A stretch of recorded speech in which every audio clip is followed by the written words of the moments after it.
the whole idea of spirituality, the way I summarize it now, streamline it, is like as human beings, we have a brain that lives by stories. Yeah. And you can't escape the fact that you're making a story of your life, and you have one or thousands or infinity of people commenting your life all the time in your head. You feel them; they're behind. This reminds me of something. Something very strange that I have. Mm-hmm. I call it.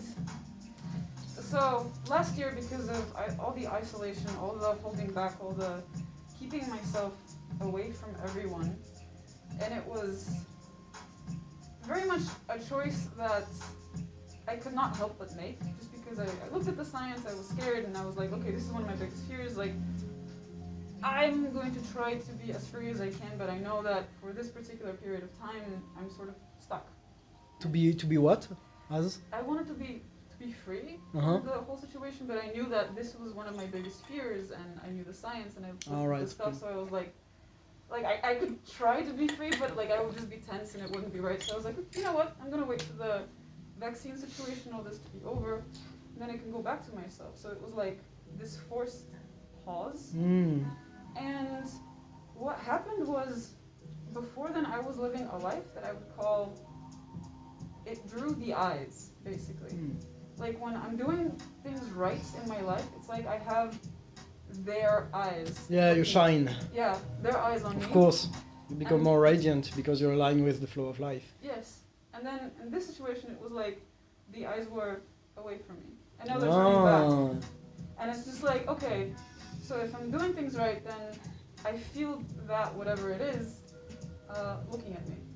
Without having the validation of external physical other people. No.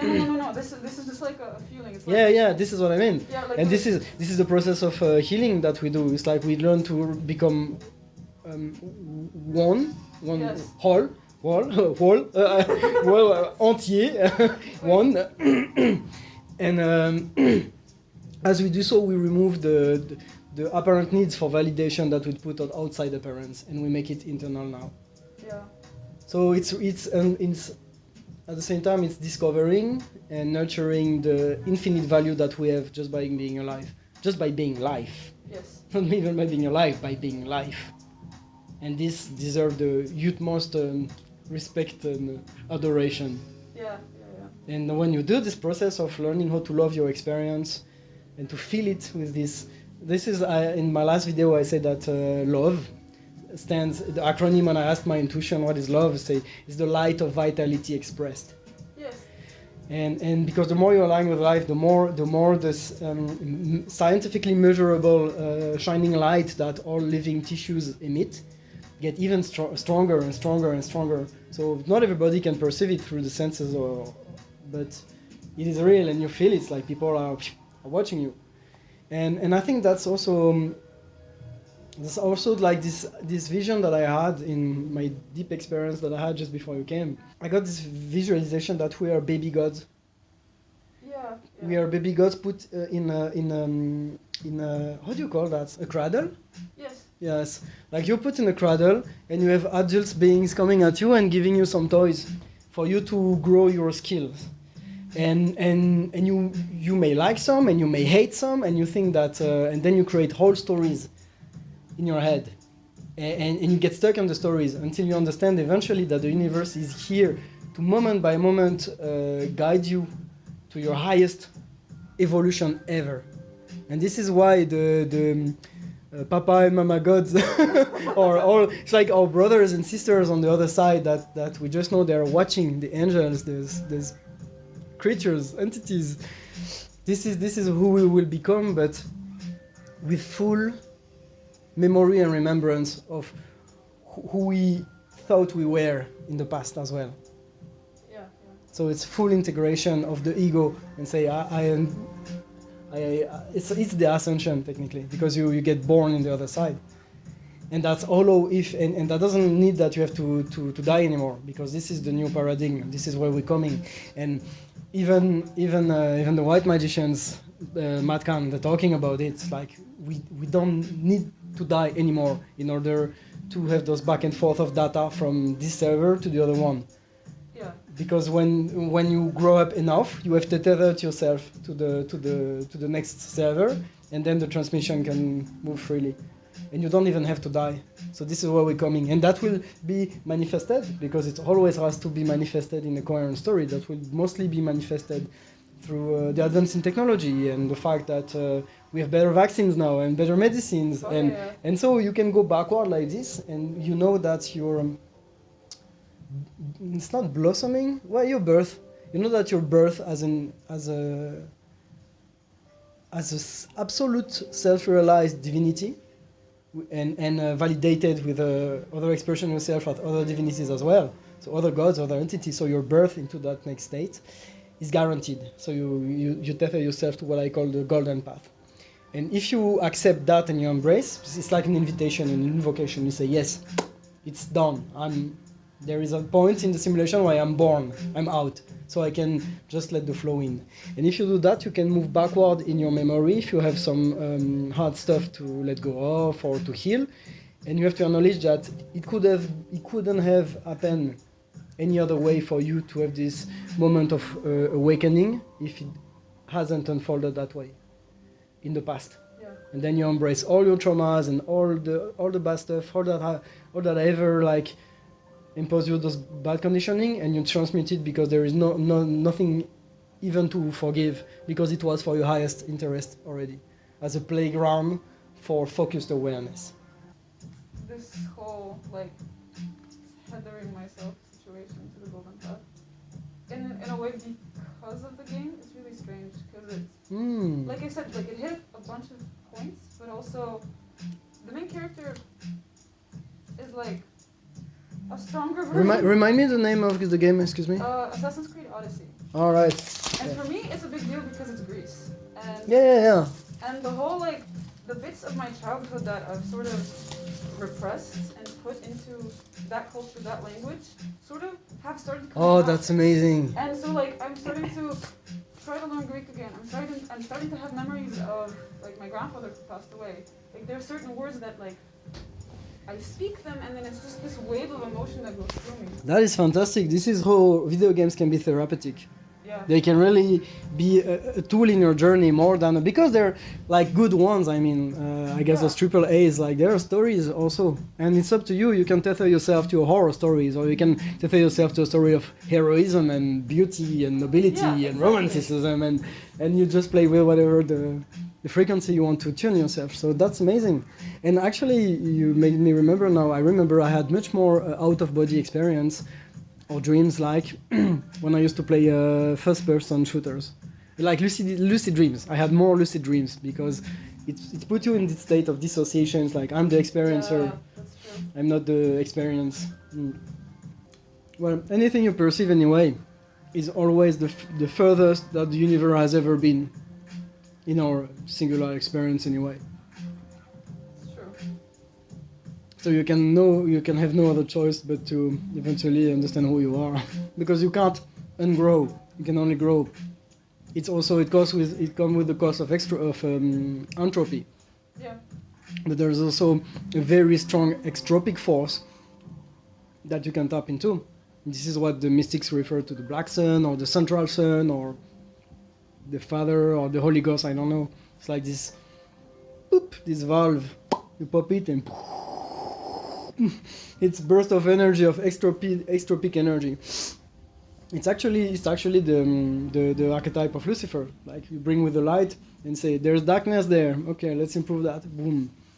That's why the human spirit always wanted to know the unknown and explore the oceans and go further and further. That thirst for pushing the boundaries of whatever the universe was. And we are the children of that light. Yeah. And you can tap into this light and establish a communication with, because you've been projected from that and it's still there. Like we have the stories of Big Bang that happened 14 billion years ago. And actually, if time doesn't exist because the now is only there, you can always measure the signature of the Big Bang in your very essence, in your very presence. So you can't be anything else than the universe. but it requires a lot of letting go and trusting yourself and feeding yourself with love, like closing the circuit, like the Ouroboros. You close the circuits. Like when I do those meditations every day, that I do those stories on Instagram, I say to people, say I love you to yourself. How can I not be grateful and establish the relationship of trust with this part of myself that I forgot that I was, which is projecting this show. Yeah. With me, it's more of a hate-love situation. Mm. Because I do not like what I went through last year. That was really... You don't know, excuse me? I do not like what I went through last year. Oh, sure. Like, it was really tough. Yeah, and you don't have to like it. No, but it's interesting because it forced me to deal with things, and now it's like, I don't think I've ever been this free in my life. Through discipline? Not just through discipline, just like in general. Like, it's so easy for me to let go now. Even if there's something that I desperately want, and I can picture myself having it, and then I can also picture myself being like, okay, well, I can say bye to that thing. Amazing. And thanks to that situation of the pandemic and everything. Yeah. And it's making me take more risks and be much less forgiving about not trying. Nice. Yeah, me too. I feel it. Because we're so much in the flow. Yeah. We're nurturing this flow. So yeah, the coming times are amazing. It's like, what are the dev plannings now? Like, what's the new features coming? As we're leveling up and moving to new servers. I'm good for that. Let's do some raids. Let's get some loot. We can split the goods. I want loot. Yeah. Lots of loot, special items. Yeah, let's do it. This is what I do. Like, look at my place. Like, I have items and stuff. It's like a toy box. Eventually, the whole universe become a toy box, and you know how to take care of your toys, your body, including. Yeah. So you take care of it, improve it. Because eventually, if you can use this simulation, if you can be a master of this simulation, you will live in a giant toy box. Yeah, you will live in and you will just find some friends to create stuff with you. Like, let's create a universe and let's pretend that we forget who we are, and let's try if we can remember together. Yeah. Also, it's like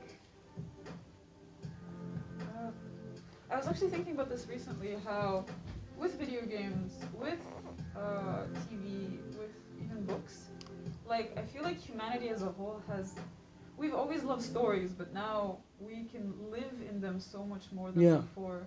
And so now it is much easier for us to actually literally create this worlds. Yes. Fantasy is magic. It's the gateway of real magic. That's very funny. I never think of this like that. Thank you. Because that is true that at the end there was like stories competing with each others. Yeah. Those are the pendulums. The story complexes are pendulums. Nations, ethnicities, racism, you name it. Those are like giant pendulums that create semantic of stories for players that incarnate to live through.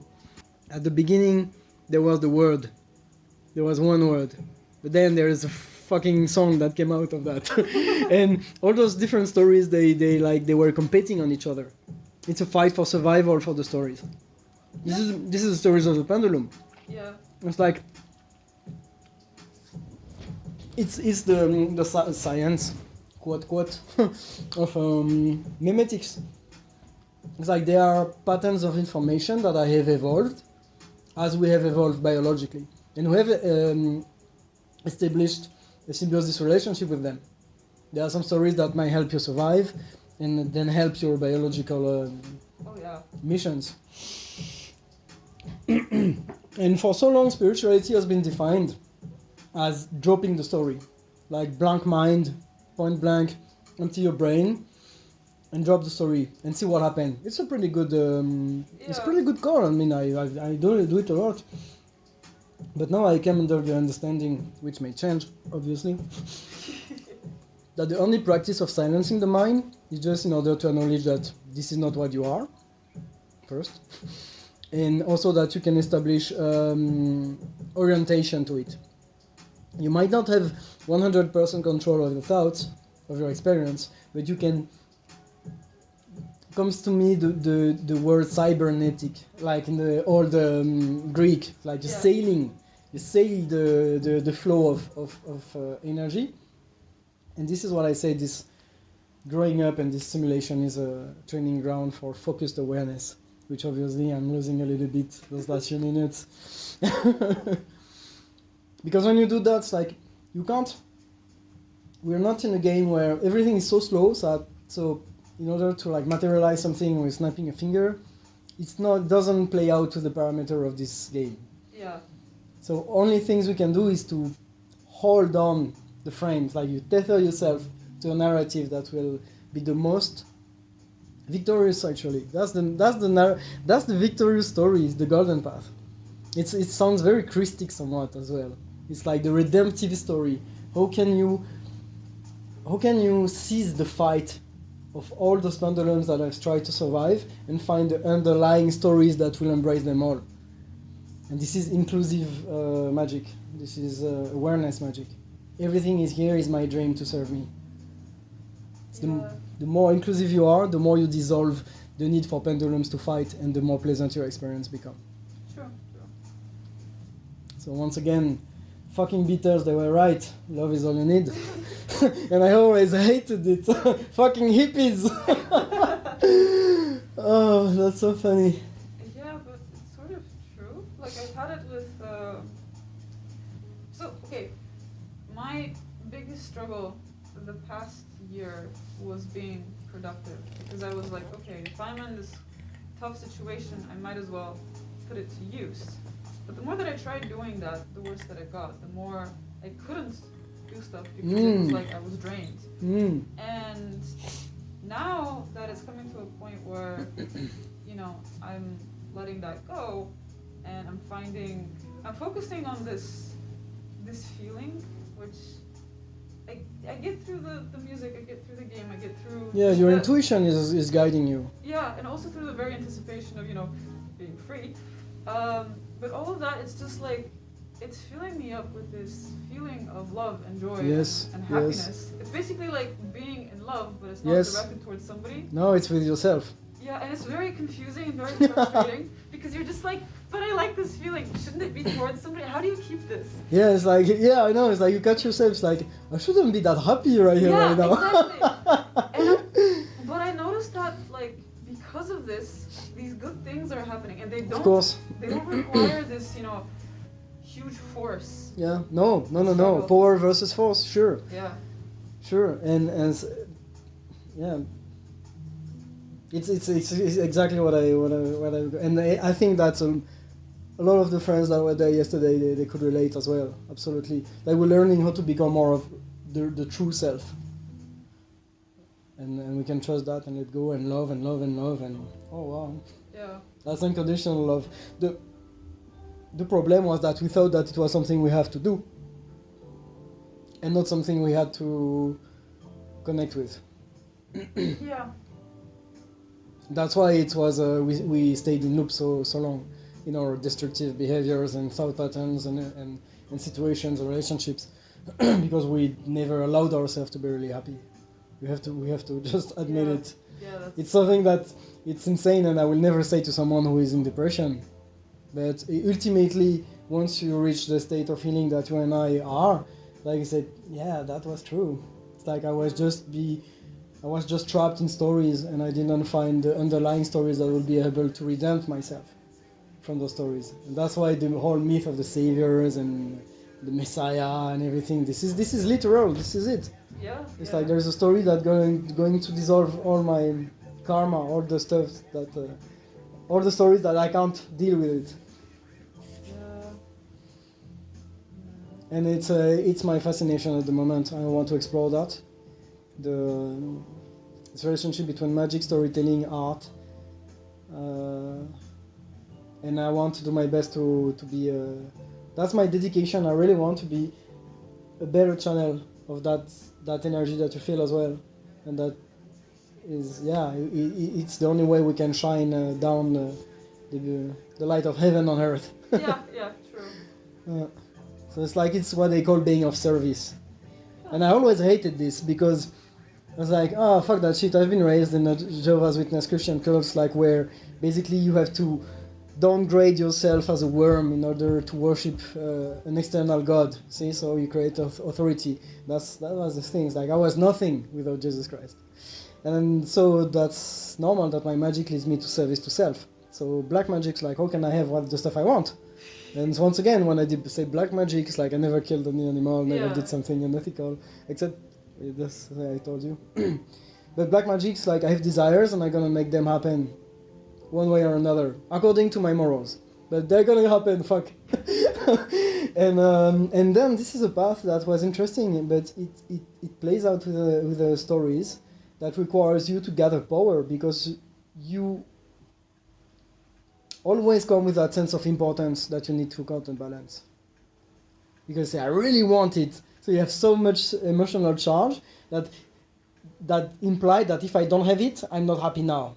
And I can't allow myself to be fully happy right here, right now, until I have what I want. And then you create a counterbalancing energy, which is equivalent to that desire, because you push happiness away from the now. Yeah. And then you keep the very things that you really want to create outside of yourself. And it's very tricky. That's why they say you need to forget when you cast a spell or distract yourself, go jerk off, whatever. Do whatever you want to forget the spell you just did, like the commands you sent to the universe. I could never do that, but I've figured something else out actually. Mm-hmm. Which is, and it's been the thing that's helped the most. Because if I decide to do a spell or a prayer or have something like this, it's usually something that I really, really want. There's a lot of emotion, there's a lot of stuff.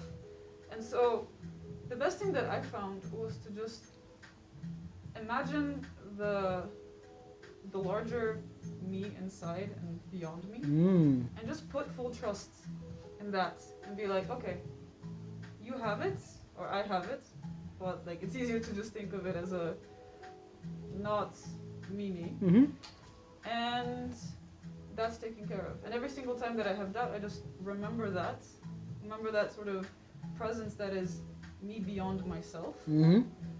And I'm like, okay, that's Nice.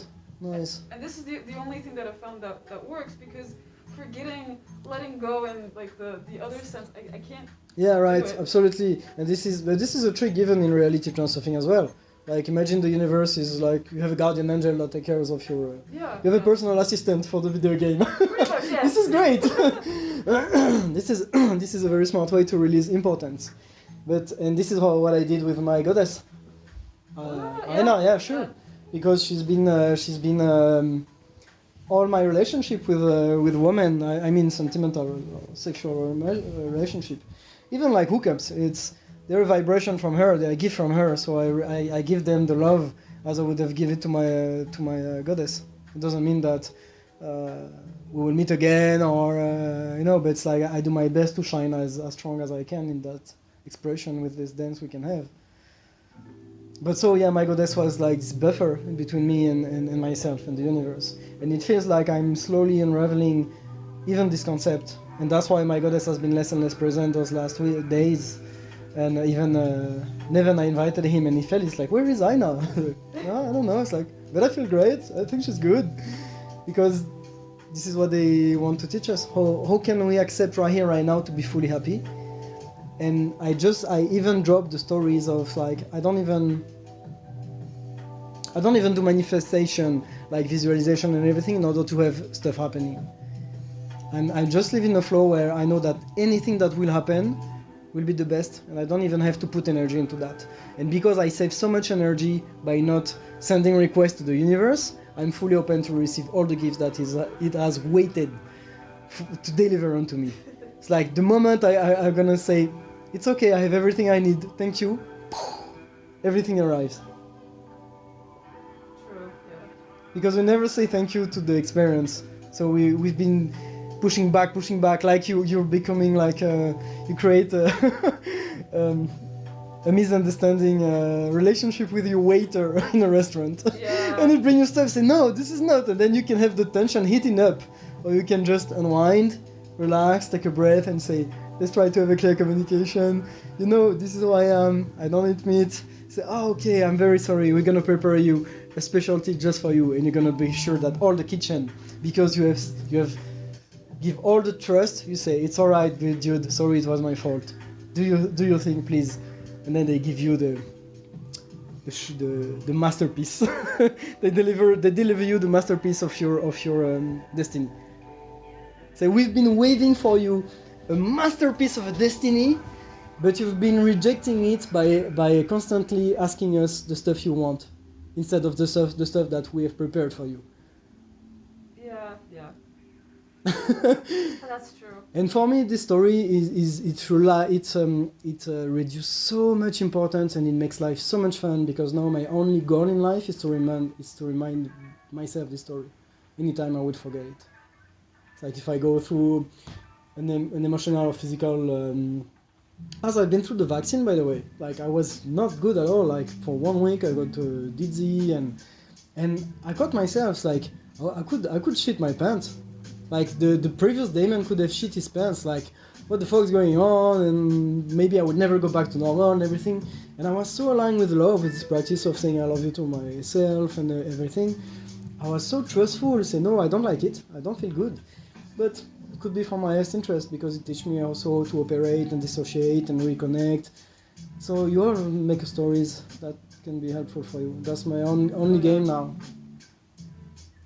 And if you really tune into that and you really listen to your body, you will always do this. You always know that what kind of food you want to eat, what kind of movement your body needs, what kind of people will be toxic or not for you. Yeah, that's been changing, and is a bit. People that I was very close with before now, like I can. Who knows what I'm gonna be like this summer? Oh God. The roaring 20s are awaiting us. Yeah. We are going to create this giant orgy on Earth. Of course.